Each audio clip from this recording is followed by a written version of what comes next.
이럴 수가. 네가 이 노래를 어떻게 알아? 엄마, 갑자기 왜 울어요? 이 노래가 슬퍼요?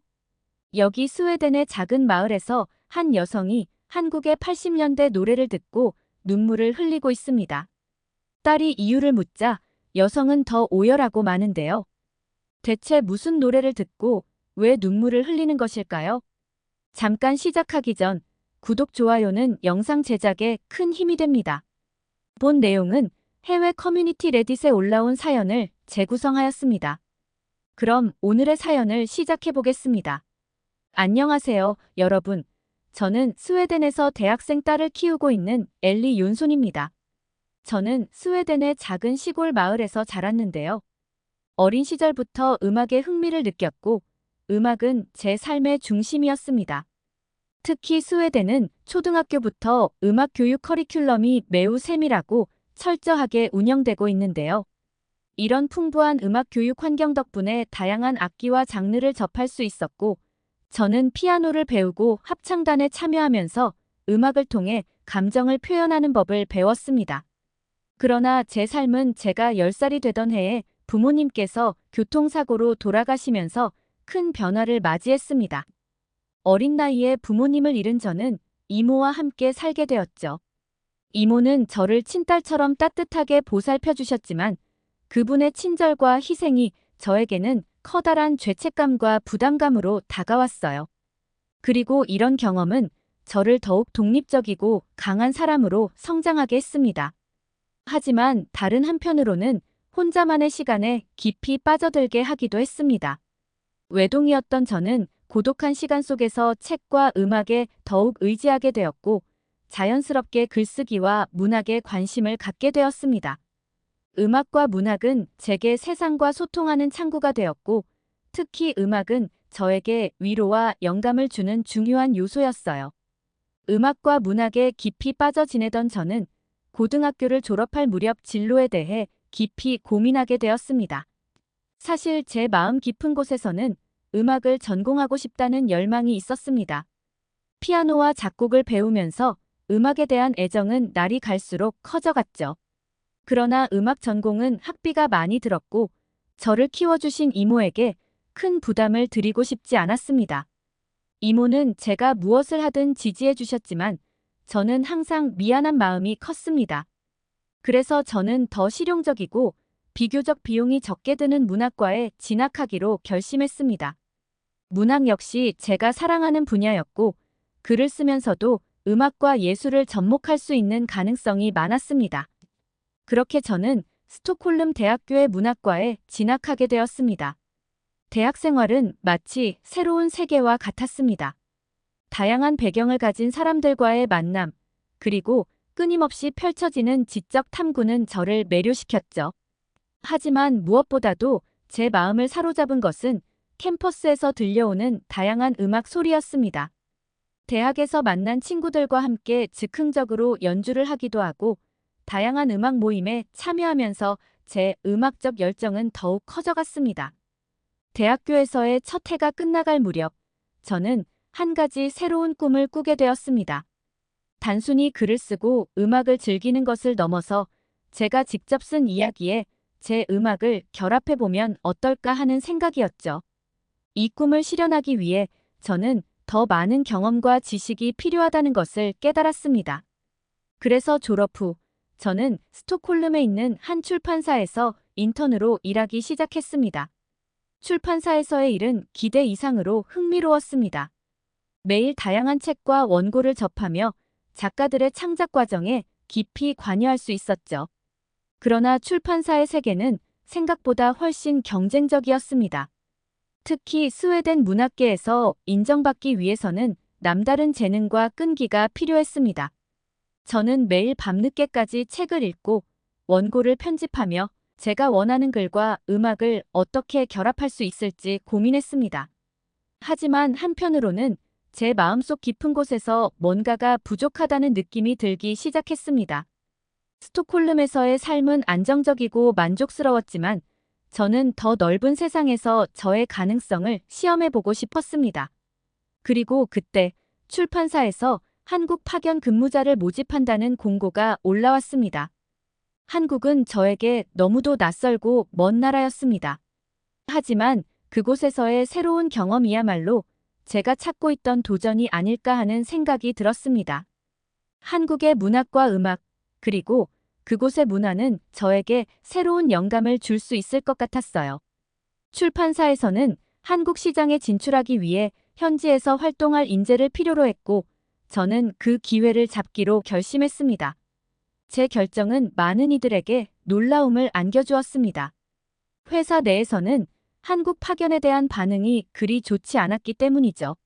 직장 동료들과 선배들 대부분은 한국은 아직 발전이 더디고 생활 수준이 높지 않다는 이유로 파견을 꺼려했어요. 주변 사람들 또한 왜 안정적인 삶을 두고 굳이 먼 타국으로 떠나려 하느냐고 물었죠. 특히 왜 굳이 한국이냐는 질문이 많았고, 선배들은 가족과 떨어져 낯선 환경에서 생활해야 한다는 점을 크게 염려했습니다. 선배들 중 일부는 한국에서는 모든 것이 불편할 거라며 파견을 거절하기도 했죠. 하지만 저는 제 내면에서 끓어오르는 도전의 열정을 외면할 수 없었습니다. 그리고 한국에서의 파견 근무는 단순한 경험 이상의 의미를 가질 수 있었습니다. 그것은 제가 새로운 세계에서 제 자신을 시험해보고 그곳에서의 경험을 통해 더욱 성장할 수 있는 기회였으니까요. 파견 근무가 확정되고 한 달 안에 한국으로 떠날 준비를 해야 했습니다. 이 과정은 흥분되면서도 긴장되는 시간이었죠. 스웨덴을 떠나기 전, 저는 한국 문화를 조금이라도 더 이해하기 위해 한국어를 배우기 시작했습니다. 물론 짧은 시간 안에 언어를 완벽하게 익히는 것은 불가능했지만, 기본적인 인사말과 일상 회화를 익히면서 조금씩 한국 생활에 대한 기대감이 커져갔습니다. 마침내 한국으로 출발하는 날, 저는 이모와 식사를 하고 인사를 나눈 후 설렘과 두려움이 교차하는 마음으로 비행기에 올랐습니다. 스웨덴에서의 안락한 삶을 뒤로하고 저에게 주어진 새로운 도전이 무엇일지 궁금하기도 했고, 한편으로는 그곳에서 제가 어떤 사람으로 성장하게 될지 기대가 되기도 했죠. 그리고 저는 이 여정이 제 인생에서 가장 중요한 전환점이 될 것임을 직감했습니다. 한국에 도착한 첫날, 저는 서울의 활기찬 공기에 매료되었습니다. 스웨덴의 조용한 풍경과는 완전히 다른 역동적인 도시의 분위기는 저를 흥분하게 만들었습니다. 한국어로 된 간판들이 빼곡한 거리와 바쁘게 오가는 사람들 사이에서 마치 새로운 모험의 시작을 알리는 듯한 설렘이 가득했죠. 회사에서 제공해준 숙소는 현대적인 아파트였지만 저는 한국의 진짜 모습을 더 가까이 느끼고 싶었습니다.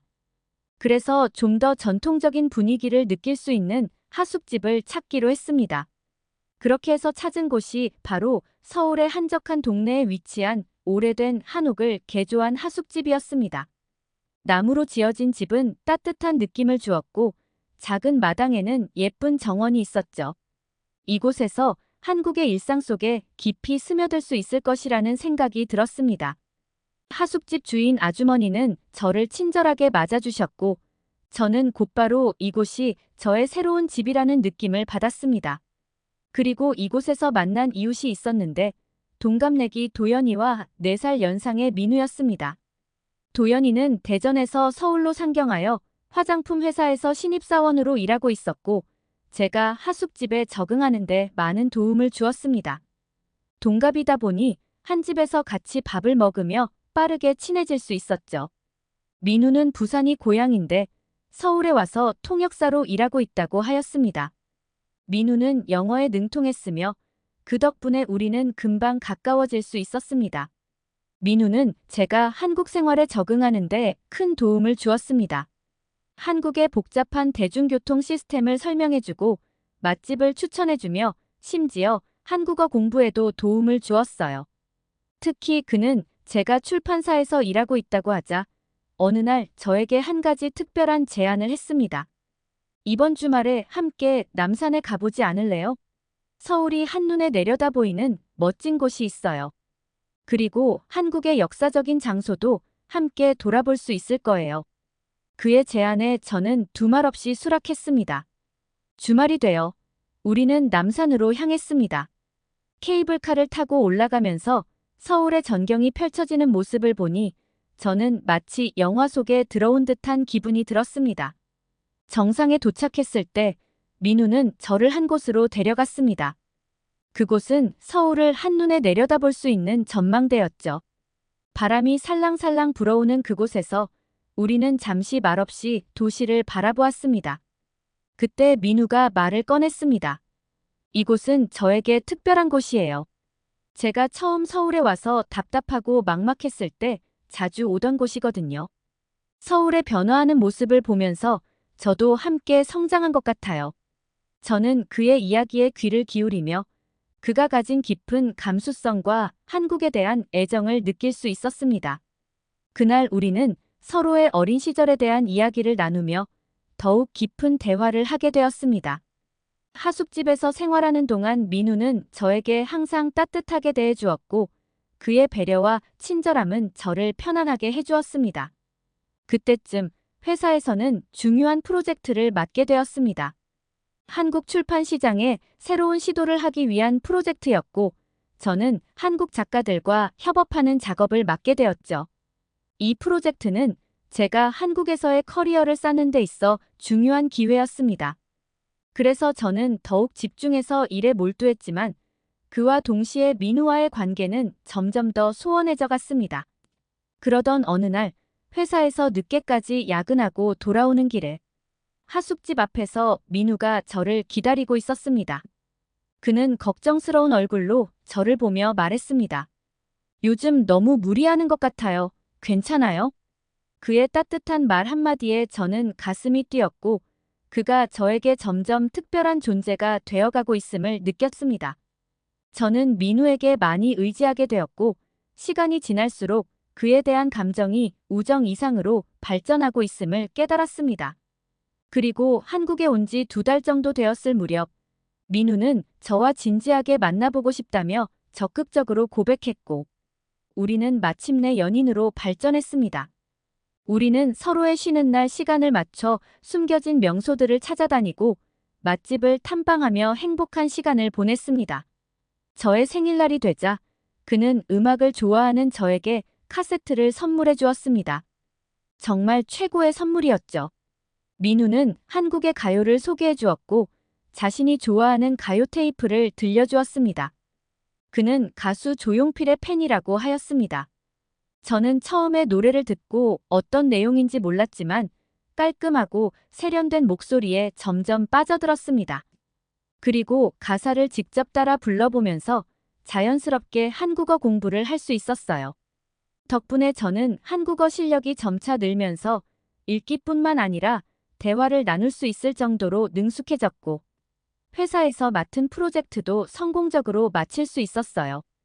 그리고 이때 들었던 곡들은 제게 평생 잊을 수 없는 추억이 되었습니다. 어느 날 민우는 저에게 함께 주말 여행을 가자고 제안했습니다. 그는 강원도 속초에 있는 아름다운 자연을 보여주고 싶다고 했죠. 도심에서 벗어나 자연 속에서 시간을 보내는 것은 저에게도 매력적인 제안이었고 우리는 그 주말을 함께 보내기로 했습니다. 속초에 도착하자 한국의 전통적인 시골 풍경이 펼쳐졌고 바다가 보이자 저는 마치 다른 세상에 온 듯한 기분이 들었습니다. 그날은 맑고 푸른 하늘 아래서 모든 것이 완벽해 보였습니다. 우리는 주변을 구경하며 산책을 하고 신선한 해산물을 먹으며 즐거운 시간을 보냈습니다. 그리고 날이 어두워지자 숙소에 도착하여 밤을 지새우게 되었습니다. 약간 피곤했지만 잠을 이룰 수 없었던 그날 밤, 저는 솔직하게 제 감정을 털어놓았습니다. 우리가 이렇게 가까워지면서도 한편으로는 불안해. 내가 결국엔 스웨덴으로 돌아가야 한다는 걸 생각하면 앞으로 우리 사이가 어떻게 될지 두려워. 민우는 진지한 얼굴로 말했습니다. 너는 나에게 매우 특별한 존재야. 나는 너와 함께 있는 시간이 너무 소중해. 그리고 그는 잠시 침묵하더니 조심스럽게 입을 열었습니다. 그런데 부모님께서 우리 관계에 대해 많이 걱정하고 계셔. 특히 네가 외국인이라는 사실을 알고 크게 반대하셔. 그날 저녁 우리는 무거운 현실에 직면하게 되었습니다. 우리가 함께하는 시간이 소중하다는 것은 분명했지만 민우는 저와 만나면서 부모님과의 갈등이 심화되었고 그 때문에 부산 고향집에도 한동안 갈 수 없었다고 고백했습니다. 민우의 말은 제게 큰 충격으로 다가왔습니다. 민우의 부모님이 저에 대해 반대할 수 있다는 것은 어렴풋이 예상했지만 막상 직접 듣고 나니 마음이 너무 아팠습니다. 여행을 마치고 오자 저는 스웨덴에 있는 이모로부터 연락을 받았습니다. 이모 역시 저에게 아직 민우와 만나고 있냐고 물었고 이모는 제가 동양인 남자와 사귀는 것에 대해 단순한 우려를 넘어 매우 단호하게 반대하셨습니다. 이모는 제가 스웨덴으로 돌아와 안정된 직장과 가정을 꾸리기를 원했으며 한국에서의 생활이 일시적인 경험에 그치기를 바랐습니다. 그리고 제가 한국에서 겪는 어려움과 양가의 반대를 해결할 수 없을 것이라며 제 앞에 놓인 현실을 직시하라고 했습니다. 그들은 단지 서로 다른 인종을 가진 외국인이라는 이유만으로 우리의 만남을 인정하지 않았습니다. 두 가족의 강한 반대는 저를 혼란스럽게 만들었고 저는 민우와 계속 만남을 이어나가는 것이 결코 쉽지 않다는 걸 깨달았습니다. 서로에 대한 감정이 커갈수록 양가의 반대는 더욱 강해졌습니다. 특히 민우의 부모님은 점점 더 적극적으로 우리 관계를 반대하셨고 한 번은 민우의 어머니가 직접 저를 찾아와서 민우와 그만 만나주길 부탁했습니다. 그녀는 민우가 한국 전통에 따라 한국 여성과 결혼해서 가정을 이루길 원한다며 외국인인 제가 그들의 가정에 들어오는 것을 결코 받아들일 수 없다고 단호히 말씀하셨습니다. 분명 민우의 어머니는 저에게 정중하게 부탁하는 듯 했지만 그 말은 저에게 엄청난 상처가 되었습니다. 저는 큰 충격을 받았고 그날 하숙집에 바로 들어가지 못한 채 울면서 거리를 떠돌았습니다. 저는 민우와 헤어질 것을 생각하면 심장이 너무나 아파왔지만 민우가 힘들어하는 모습을 더 이상 지켜볼 수 없었고 결국 서로를 위해 헤어지는 것이 최선이라는 결론에 이르렀습니다. 우리의 사랑이 아무리 깊어도 가족의 반대와 문화적 차이를 넘어설 수 없는 상황에서 우리는 더 이상 함께할 수 없다는 현실을 받아들여야 했습니다. 민우는 저를 안아주며 눈물을 흘렸고 저도 그의 품에서 눈물을 멈출 수 없었습니다. 그렇게 우리는 서로의 행복을 빌며 이별을 결정했습니다. 그 순간이 너무나도 아팠지만 우리는 서로를 위해 최선의 결정을 내렸다고 믿었습니다. 한국에서의 파견 근무가 끝나갈 무렵 저는 민우와 마지막 인사를 나누고 스웨덴으로 돌아갔습니다. 그의 따뜻한 손길과 함께했던 추억들은 제 마음속 깊이 새겨졌지만 그 추억은 이제 다시는 돌아갈 수 없는 과거가 되어버렸습니다. 스웨덴으로 돌아온 후 저는 다시 평온한 일상으로 돌아가려 노력했습니다. 그러나 민우와의 이별은 저에게 큰 상처로 남아 쉽게 잊을 수 없었습니다. 그리고 얼마 지나지 않아 저는 예상치 못한 소식을 접하게 되었습니다. 몸에 이상을 느끼고 병원을 찾은 결과 민우와의 사이에서 아이를 임신했다는 사실을 알게 된 것입니다. 이 소식은 저에게 엄청난 충격으로 다가왔습니다. 민우와의 관계가 끝났다고 생각했던 순간 그의 아이를 가지게 되었다는 사실은 저를 더욱 혼란스럽게 만들었습니다. 저는 이모에게 이 사실을 어떻게 말해야 할지 수도 없이 고민했지만 결국 모든 것을 털어놓았습니다. 이모는 처음에는 큰 충격을 받았지만 시간이 지나면서 제 결정을 존중해 주셨습니다. 이모의 따뜻한 지지에 힘입어 저는 아이를 낳기로 결심했고 그렇게 시간이 흘러 건강한 딸 리아를 낳았습니다. 혼자서 아이를 키우는 것은 쉽지 않았지만 리아가 주는 기쁨은 말로 다할 수 없을 정도로 컸습니다. 아이의 웃음소리는 저에게 삶의 희망을 주었고 아이를 위해서라면 무엇이든 할 수 있다는 자신감이 생겼죠. 리아는 저를 닮았는지 자라면서 점점 피아노와 노래의 남다른 재능을 드러내기 시작했습니다. 저는 제가 이루지 못한 꿈을 이룰 수 있도록 리아를 적극적으로 지원해 주었어요. 리아는 스웨덴의 유명 음악 학교에 진학한 후 대학에서도 음악을 전공하게 되었습니다. 리아는 그곳에서 자신만의 길을 찾으며 세계적인 음악가로 성장하기 위한 꿈을 키워나갔습니다. 선생님들은 리아가 음악에 천부적인 재능을 가지고 있다고 칭찬했고, 저는 그런 리아를 보며 자랑스러움을 느꼈습니다. 리아가 대학원에 진학한 후 주말이었던 어느 날, 저는 리아의 방에서 조용필의 노래가 흘러나오는 것을 듣게 되었습니다. 리아는 그 노래에 푹 빠져 흥얼거리고 있었고, 저는 문 앞에 서서 그 모습을 지켜보았습니다. 그 노래는 제가 한국에서 민우와 함께 자주 듣던 곡이었죠. 저는 그 멜로디를 듣는 순간 가슴속에 깊이 묻어두었던 감정이 다시 떠오르며 발걸음을 멈추게 되었습니다. 그 노래는 저와 민우의 추억이 가득 담긴 곡이었습니다. 30년 전 한국에 파견 나갔던 그 시절, 우리는 함께 노래를 들으며 많은 이야기를 나누고 서로에 대한 감정을 확인했었습니다. 그때의 행복한 순간들이 주마등처럼 스쳐가며 저는 그만 눈물을 흘리고 말았습니다. 리아는 제가 우는 것을 보고 깜짝 놀라며 다가와 물었습니다. 엄마, 갑자기 왜 울어요? 이 노래가 슬퍼요? 저는 목소리를 가다듬으며 대답했습니다. 이 노래는 아주 특별한 곡이란다. 엄마가 한때 소중했던 사람과 함께 듣던 노래야. 그때의 추억이 떠올라서 잠시 감정이 북받쳤어. 리아는 이해하는 듯 고개를 끄덕이며 다시 피아노 연습을 시작했고, 저는 창고에 묵혀두었던 카세트 테이프를 꺼내어 옛 추억에 잠시 빠져들었습니다. 왜 이렇게 가슴이 아리고 눈물이 나던지.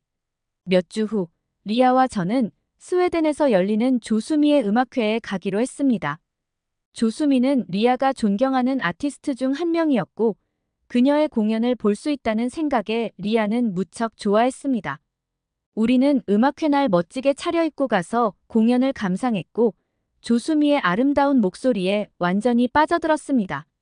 그런데 공연이 끝난 후 로비에서 우연히 한 사람과 마주치게 되었고, 저는 깜짝 놀라서 다리에 힘이 풀리고 말았습니다. 그 사람은 다름 아닌 민우였습니다. 60대가 된 민우는 30년 전과 변함이 없었고, 그는 공연장에서 통역사로 일하고 있었습니다. 민우는 저와 눈이 마주치자 놀란 눈빛으로 멈춰 섰습니다. 저는 순간 말을 잃었고, 리아는 저를 보고 눈치를 챘습니다. 저는 말없이 천천히 고개를 끄덕였고, 말로 표현할 수 없는 감정이 온몸에 흐르는 것을 느끼며 눈물이 자꾸만 흘러내려 고개를 들 수가 없었습니다. 우리는 잠시 감정을 추스른 후 대화를 나누었습니다. 민우는 저와 헤어진 후 가족들의 요청에 한국 여자를 만나봤지만 결국 헤어졌다고 했습니다. 지금은 여전히 한국에서 통역사로 일하고 있으며 이번에 조수미의 유럽 투어에 함께 참여하고 있다고 했죠. 그날 이후 우리는 서로의 연락처를 교환했고, 저는 민우와의 관계를 다시금 정리할 수 있는 기회를 가졌습니다. 그리고 우리는 리아를 중심으로 한 가족의 관계를 이어가기로 결심했습니다. 리아가 성장한 만큼 많은 시간이 지났지만 우리의 이야기는 이제 막 시작된 것입니다. 여러분도 사랑하는 사람과 함께하며 후회 없는 시간을 보내세요. 오늘의 사연 잘 보셨나요? 음악은 그 시대의 추억을 떠올리는 힘이 있죠. 사랑하는 사람과 음악을 통해 재회한 스웨덴 여성의 아름다운 사연이었습니다. 즐겁게 보셨다면 댓글로 여러분의 소감을 남겨주세요. 지금까지 다양한 해외 감동 사연을 읽어드리는 땡큐 코리아 TV였습니다. 구독, 좋아요, 알림 설정은 저에게 큰 힘이 됩니다. 끝까지 시청해주셔서 감사합니다.